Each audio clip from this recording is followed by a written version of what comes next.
Vinitaly, il più grande salone internazionale del mondo del vino, per raccontarvi la denominazione del Conegliano Valdobbiadene Prosecco Superiore di OCG attraverso le numerose aziende presenti. Venite con noi.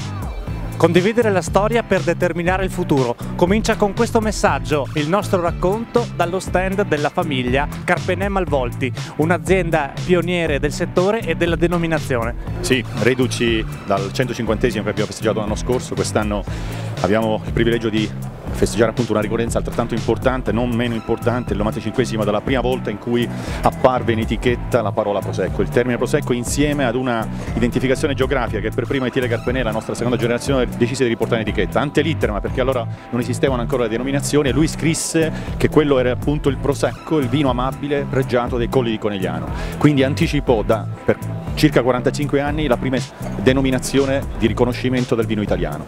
Questo è un grande privilegio, una grande opportunità, quella di poter comunicare al mondo il fatto che, oltre ad essere stati i primi produttori al mondo del Prosecco nel 1868, e allora il prodotto veniva identificato col nome di Champagne italiano, nel 1924 innoviamo la terminologia introducendo appunto la parola Prosecco.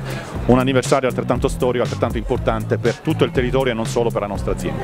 Con l'azienda Carpenè ormai è in atto da moltissimi anni una collaborazione fattiva proprio per la formazione dei nostri ragazzi. Anche in questa occasione non abbiamo voluto mancare con un progetto elaborato insieme ai nostri ragazzi della Sesta, il professor Cattelan, l'azienda Carpenè sul marchio.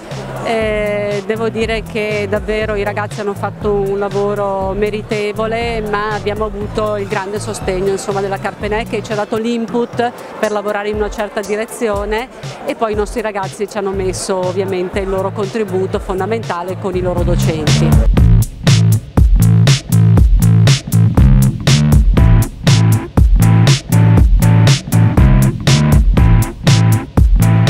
Sostenibilità, salvaguardia del territorio e salubrità, le 3 S molto care ad Astoria Wines, l'azienda che al Vinitaly vuole lanciare anche la nuova bottiglia del Giro d'Italia 2019.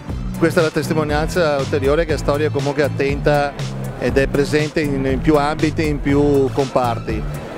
Quella di oggi appunto, quella che vogliamo appunto diciamo rappresentare è anche la sostenibilità, con questa certificazione assolutamente che va incontro alle esigenze del consumatore, al territorio in primis, con un attento uso di quelli che sono i fertilizzanti, gli antiparassitari e anche l'acqua di irrigazione. Perciò le 3 S, come le chiamo io, sostenibilità, salvaguardia del territorio e salubrità, sono un po' il pilastro di questa certificazione, che ha nell'ape diciamo il simbolo molto rappresentativo, questo insetto sensibile che vive in ambienti sani. Anche quest'anno difatti siamo protagonisti per quello che riguarda il Giro d'Italia, quindi la collaborazione con questa grandissima corsa, però diciamo che è un anno veramente particolare perché finalmente ritorniamo con un gran finale spettacolare in Veneto e nell'appunto proprio a Verona, dentro l'arena. Quindi per noi era solo che un orgoglio oggi essere qui presenti nella presentazione della bottiglia, quindi dove viene raffigurata proprio appunto l'arena, in presenza del presidente Luca Zaia e anche dell'ex ciclista Giovanni Battaglin. L'arena è sempre una cosa bella entrarci, anche perché c'è un scenario che a me ha colpito molto quando sono entrato. L'urlo del pubblico quando sono entrato, quindi lì ho capito di aver vinto il Giro, perché prima non lo sapevo, è stato meraviglioso. Io l'ho voluto con forza, il tema del Giro d'Italia che si chiuda in Veneto e si chiuda all'Arena di Verona. È un po' un amargor, no? Perché una volta accadeva questo, e quindi abbiamo recuperato una tradizione che non guasta, ma soprattutto anche altre tappe in giro per il Veneto.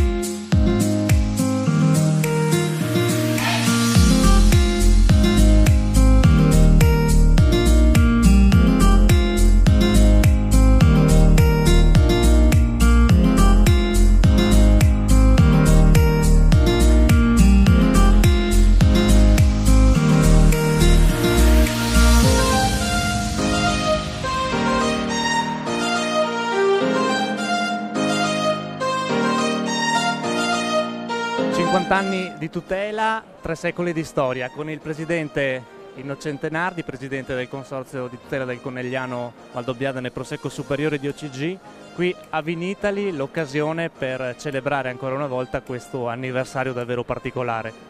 Ma l'obiettivo nostro è quello di far conoscere ai consumatori che Conegliano Valdobbiadene è la terra del Prosecco superiore, perché c'è una lunga tradizione, c'è un saper fare, c'è un territorio unico nel suo genere, e credo che riconoscere il lavoro dei nostri padri, dei nostri nonni, sia il modo migliore per far conoscere la cultura del territorio, la cultura del Conegliano Valdobbiadene, proprio colline del Prosecco superiore. Ecco, un altro tema sicuramente di interesse, un tema chiave per la denominazione, tra l'altro anche approfondito nel nuovo protocollo vinicolo, è il tema della sostenibilità. Un messaggio forte è arrivato con il divieto al glifosate, per fare un esempio, ma è un sintomo di un'attenzione davvero importante. Ma io credo che i viticoltori, gli oltre 3.000 viticoltori che lavorano quotidianamente alle nostre rive tra Conegliano e Valdobbiadene, siano consapevoli che la sostenibilità è un prerequisito fondamentale, perché siamo convinti che questo territorio deve essere un territorio di livello internazionale per quanto riguarda la sostenibilità ambientale, tant'è che oggi possiamo dire, con la scelta di togliere il glifosate, che il Conegliano Valdobbiadene è la più grande area dell'Europa che ha preso questa decisione. Quindi Conegliano Valdobbiadene Prosecco superiore significa zona altamente qualificata, zona sostenibile, zona di persone, di una comunità che è ben attenta a quello che è il futuro del territorio stesso. Il racconto potrebbe continuare a lungo, ma la presenza del territorio e della denominazione a questo Vinitaly 2019 si è fatta sentire forte e chiara. L'appuntamento è alla prossima edizione del 2020.